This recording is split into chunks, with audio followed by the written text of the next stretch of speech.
Hi, this is Yolanda Vanveen, and in this section we're going to talk about how do peach trees get pollinated. Peach trees are such a joy to have on your property because they give you fruit and they're beautiful plants.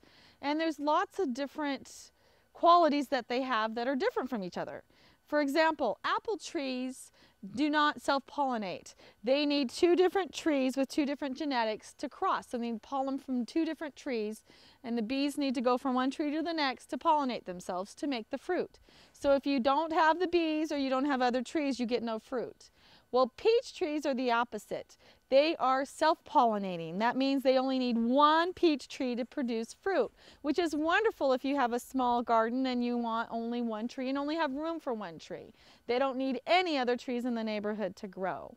So what happens is a peach tree blooms and it'll have pollen on it. A bee will come and take the pollen from the same flower and put it onto the stylus, which is the female part of the blossom, and it'll pollinate itself. It's asexual, it pollinates itself. It doesn't need anybody else. And then it'll produce beautiful peach fruit, which is so wonderful to eat.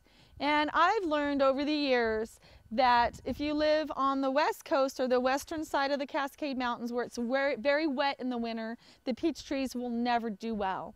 They thrive in the eastern Washington and eastern Oregon where it's really hot and dry and desert conditions in the summer, but really cold in the winter. So they're very difficult to grow if you live in a really wet climate and very easy to grow if you live in a dry climate.